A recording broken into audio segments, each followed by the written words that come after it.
Hello and welcome, everyone. I am SAG-AFTRA Executive Vice President Ben Whitehair. Thank you all for joining us for another SAG-AFTRA program on YouTube.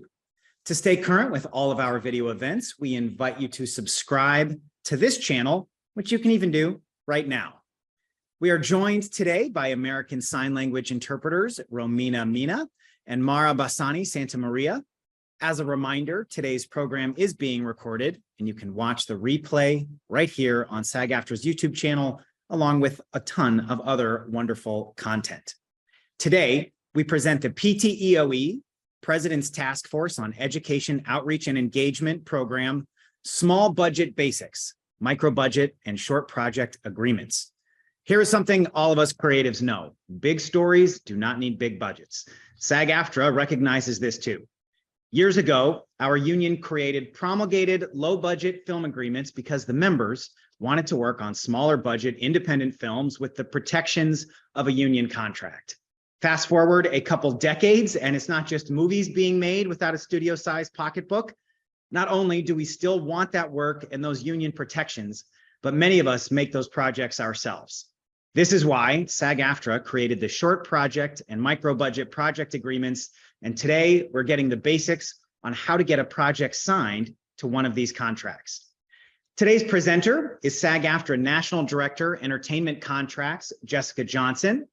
Jessica began working in the SAG-AFTRA Residuals Claims Department in 2014, moved to the Theatrical Contracts Department, and was tasked with conducting audits in connection with initial compensation claims, thereby becoming very conversant in the various entertainment contracts. In July 2018, Jessica became a manager in the Entertainment Contracts Department, overseeing contract enforcement for television and new media contracts, and then later became a director in the same department and now serves as National Director. Jessica, thank you so much for being here today. I myself have worked these contracts a lot. I know a ton of our fellow members who have as well, and I'm super excited to dive in today. So with that, take us away. Thank you, Ben. Thank you so much for having me. I'm excited to talk about these agreements. They are favorites. I am going to share a presentation to start with some more details. Okay, so as Ben mentioned, we're talking about the micro budget and short project agreements today. Starting with the micro budget agreement. This is our newest entertainment contract, and I think it's one that people are very, very excited about. I'm so happy to share some additional details about that. Starting with some basics. The micro budget agreement is available for projects budgeted up to $20,000. Now, for a long form or a short project, a single, a one-off, whenever you want to call it, something that's non-episodic, that would be $20,000 in total. If you have an episodic project, it's episode 1, episode 2, episode 3, that would be up to $20,000 per episode. So it's a per episode test in that case. Just like all of our other promulgated low budget agreements, it does need to be shot entirely in the United States. If you're going to be shooting outside the US, we have a different agreement for that project. It applies to live action entertainment projects. Really what we mean by that is it doesn't apply to animation. There's different agreements for that. It doesn't apply to commercials or video games, things where there's other contracts. But any sort of live action, not animated entertainment project could be a good fit for the micro budget agreement. And it works for scripted and unscripted, or as we might sometimes call them dramatic and non-dramatic. Any of those qualify under the micro budget agreement. Some important things about the micro budget agreement is that the producer can't have received payment or compensation in exchange for distribution or exhibition. This is really something that you're putting out into the universe for free, and there's not somebody licensing the rights or anything like that involved. I'll probably say this a couple of times, but if something happens, great news, a project that you never thought was going to go anywhere, all of a sudden has a distributor come in, that's not a bad thing. We want to talk to producers in that situation. So we'd say definitely come talk to us and we'll figure out what agreement is the right fit at that point. But going into the micro budget agreement, you shouldn't have any sort of distribution or exhibition agreements out there where there's compensation being exchanged. Also, nudity and simulated sex as well as hazardous stunts are not a good fit for the micro budget agreement. If you're going to have that, we have other agreements that will work much better for you. So those are prohibited under the micro budget agreement.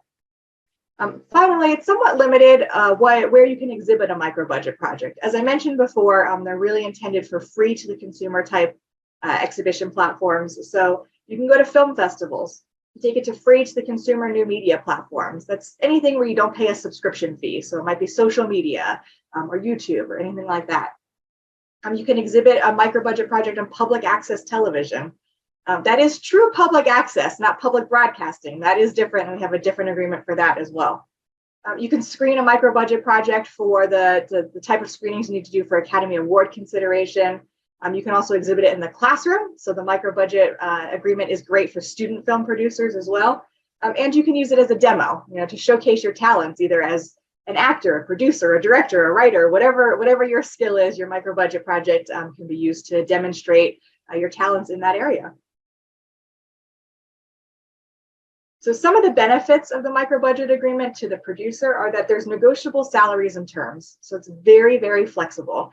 It's really whatever arrangement you as the producer make with your performers, and everybody can make the project that they want to make. Often we find with micro budget projects that it's a passion project. It's something that everybody is committed to seeing getting it made. And there might be alternate arrangements for compensation and things like that are worked out. And the micro budget agreement allows for that. There's no minimum or maximum running time. So the micro budget agreement is just as applicable to a 2-minute short film as it is to a 90-minute feature, as long as it meets the other requirements. Same with episodes. You could have 5-minute episodes or half-hour episodes or hour-long episodes. They all work under the micro budget agreement as long as the other requirements are met. And has a more streamlined signatory process. You're going to see some slides coming up on a little bit more what that looks like, but it is very easy. If your project qualifies for the micro budget agreement, you answer some questions to confirm that, you fill out the application, and within minutes, you get a clearance email and you're good to go.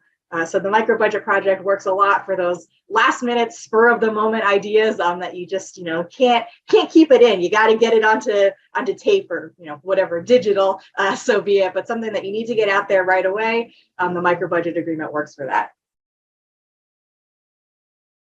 So as I mentioned, a couple of the websites. One is sagaftra.org/micro, MICRO.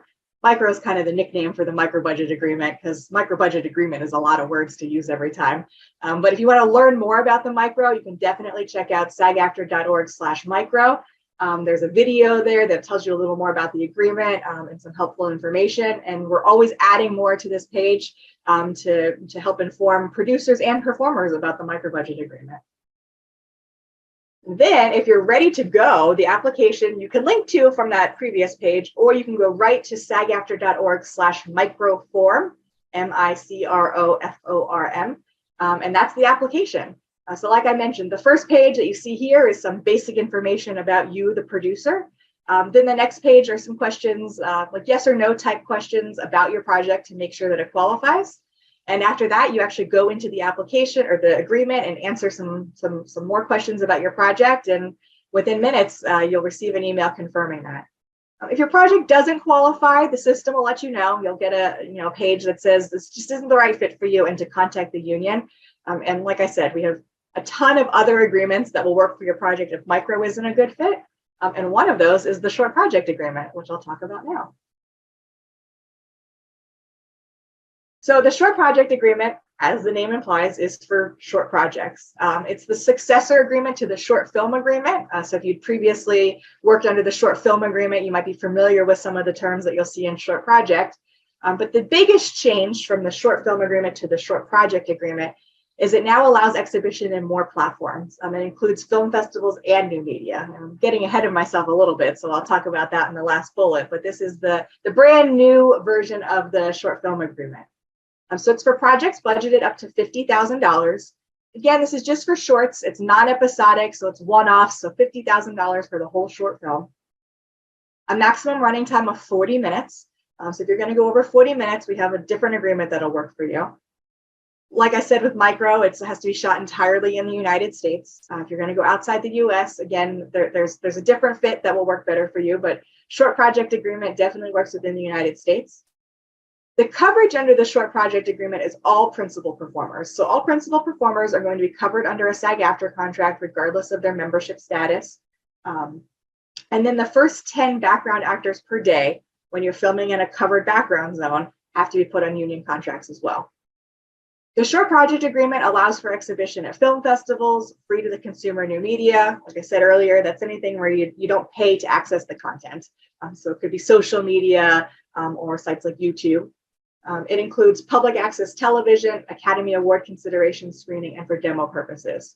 Sounds really similar to the micro budget agreement. Here's the big difference.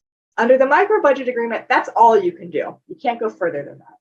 The short project agreement allows you to go further than that, but two things happen. One, any deferred payment is triggered, and two, residuals may be triggered depending on where you're exhibiting. So the short project agreement is a better fit if you have bigger plans for your project. If you want to distribute on an SVOD platform, a subscription platform where somebody pays to view the content, or you want to have a traditional theatrical release, you want to sell tickets for people to see it in a movie theater, or you're going to put it, trying to think of more examples, but anything beyond this list, the short project agreement is a better fit. And like I said, it would just trigger deferred pay and possibly residuals depending on the exhibition. Some benefits to the short project agreement is that it's a negotiable salary. So you can work out a deal with, between producers and performer that works for everybody. Though, like I said, if you go beyond those allowable exhibition markets, you do trigger deferments. The minimum at that point is 20% of basic agreement scale. It's about $216 right now. So there is a minimum that comes into play if you do exceed the allowable exhibition under the short project agreement. There's no requirement to pay for consecutive employment unless a performer is being held at an overnight location or they're otherwise held on those days off. Now, that was a lot of words, but basically what that means is under the short project agreement, it's entirely possible that you hire somebody to film on Monday and you hire them to work on Friday, and you don't have to pay them for Tuesday, Wednesday, and Thursday. So those days would be off. Like I said, there's some exceptions, overnight location truly being held, but big picture, you don't have to pay those consecutive days as long as you schedule appropriately. There are some reduced overtime rates under the short project agreement, so it can be a little bit less expensive for producers producing at this budget level. And it does allow for a 6-day work week without a premium for the 6th day. If you're going to produce under the short project agreement, you do go through the traditional signatory process. So it is a little more involved than the micro budget agreement, but still we aim to make it as easy and as user-friendly as possible, and we're always working to improve on that front as well. If you're going to go through this process, some things that you should have ready are your budget and your script. We're going to ask for those very early on in the application project. Don't worry, we know things change sometimes. So it's not that you have to have it locked in and you can never modify it. But we need to know where you are when you're applying, and definitely, keep the union updated at any changes along the way. We recommend you give yourselves 4 to 6 weeks to do this process. We can do it shorter, but it's a little more stressful for everybody the shorter that the timeline is. So if you can get everything into SAG-AFTRA 4 to 6 weeks in advance for us to start our process, that's great. But like I said, if there's a little less time, we can still make it work. So don't be afraid to come talk to us. You would start by submitting the signatory application. You can find this online at sagaftra.org at the Production Center. SAG-INDY's website also has some helpful resources and can link to that signatory application as well. Once you submit your application, you'll be assigned 2 business reps. One will be your signatory business rep, and one will be your contracts or claims business rep. Your signatory business rep will work with you to get through the signatory process and help you achieve clearance. So they'll tell you what forms you need to sign, what you need to submit to us. If you need updates to your budget or your pre-production cast list or anything like that, your signatory rep will help you through that process. But if you have questions about the contract, you want to understand overtime more, you're not quite sure how much you need to pay somebody, you need to give meal breaks, what about rest periods? All of that is something that your contracts or claims representative can help you with. And there will be one of each of those assigned to your project. And that's it. I know we have some questions and we'll take some more questions, but if you need any more information, please, there's a lot of information available on sagaftra.org. And we always welcome emails to our email address, which is entcontractsinfo@sagaftra.org. That's ENT at the beginning, like short for entertainment. So entcontractsinfo@sagaftra.org. Fantastic. Jessica, thank you so much for helping us walk through that. I have a couple questions that have come from members. first question is, if I think I want to make a micro budget project, but I also think that nudity may be essential to the storytelling, what should I do? That's a great question. We love the micro budget agreement. It's awesome and easy to use, but the truth is it's not the right fit for everyone, and that's okay. Like I said, we have tons of other agreements. So if something like nudity or simulated sex or even hazardous stunts are critical to your storytelling, you don't have to give that up. You just have to look to another agreement. So maybe the short project agreement, or if it's episodic, perhaps the new media agreement. We will find a contract that fits your project and works better for you. It just probably won't be the micro budget agreement. Got it. Got it. Next question. Is it possible to sign on to one of these agreements after production has started? Usually not. Part of the SAG-AFTRA process and what SAG-AFTRA provides is, not only wages, but working conditions and making sure that everything is appropriate as it should be while you're filming the project. So typically that means that the project needs to be cleared before any performers start traveling, rehearsing, or working. SAG-AFTRA needs to be involved at the beginning. Occasionally things happen, and we always say, don't be afraid to call and ask us a question. We're not scary, but you should definitely plan to have completed the signatory process before you start working any actors on your project. Okay. All right. Next question. If I hire people to work under the SPA who aren't currently in the union, will they start to earn eligibility from their work on the project? So we get questions about this a lot. What are the different paths to membership? Is there one under the SPA? That's a great question. Yeah, so under the SPA, the short project agreement, it's not the traditional path to membership. So you're not going to do the eligible OK30, that whole path. That's not going to happen, which is potentially good if you're not quite ready to join the union. But if you are ready to join the union, we do have an alternate path to membership. We call it employment verification, and that is available on the short project agreement. To qualify for that alternate path to membership under SPA, you would need one principal job or 3 covered background jobs. If you have that, you can reach out to the union and you can jump right to member if you're ready. So you definitely want to be somebody that's ready to be a member. You're not still thinking about it. You're ready to make that jump, and we can make that happen under the short project agreement if you're ready to do that. But no obligation if you're not ready to do that. Got it. So it allows anyone who wants to join the union, they would be able to under the provisions you just described, but they wouldn't necessarily show up as like eligible, as people often understand being SAG-AFTRA eligible when someone looks casting, department or producer or whomever looks them up, they wouldn't show up in the database. You got it. That's exactly right. Okay, cool. And just to be clear, there is no path to eligibility under the micro budget agreement. So that is something kind of unique to the micro budget agreement, that you can't use that to join SAG-AFTRA. Got it. Yep. So not a path to membership through micro budget. Next question.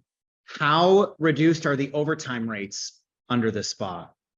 Yeah, so they are discounted. First of all, the overtime rate is based on the performer's rate. So if they're making the minimum, currently $216, it would be based on that. If a performer has negotiated for an overscale rate, it would be based on their rate. But to start with, that's significantly less than the scale rate. It's actually 20% of the scale rate for the minimum under the short project agreement. And then for the up to 12 hours, it's always at time and a half. So under the basic agreement, where you go into double time earlier, you don't go into double time until after the 12th hour under the short project agreement. And everything up to the 12th hour is deferrable if that's what the performer has agreed to.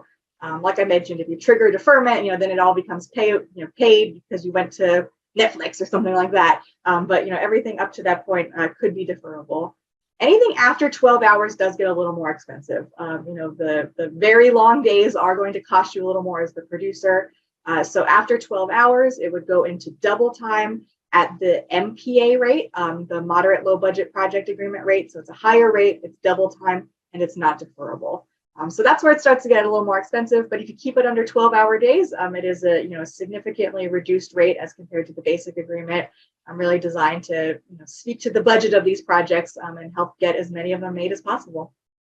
Got it. So 12 hours is the standard available, not that everybody has to shoot for 12 hours, but that's the standard workday under these agreements. Yes, so the base day is 8 hours, and then between 8 and 12 is where overtime would come into play, but deferrable overtime. And then after 12 hours is the non-deferrable overtime. Okay, fantastic. Well, Jessica, I really appreciate your short and sweet presentation here, answering these questions. Another great resource for viewers interested in low budget production is SAG Indie, which also provides a lot of great information for independent filmmakers.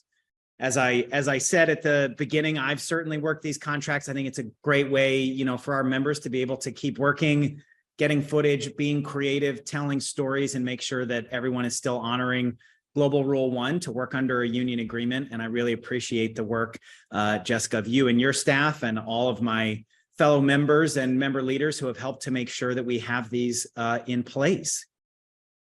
As a reminder to everyone watching, this presentation is available as a replay on our YouTube channel. You can watch it anytime, or go ahead and send that link to a friend who might find it valuable. On behalf of the whole team here at SAG-AFTRA, we would like to thank you for watching. And as always, a special thanks to our regular viewers who've been tuning in each week for our PTEOE, President's Task Force on Education, Outreach, and Engagement programs. If you have ideas for topics you'd like to see us cover, please shoot us an email, pteoe@sagaftra.org. And before we go, if you haven't already, please subscribe to SAG-AFTRA's YouTube channel to get updates on all of the content we are posting. Thanks, everyone,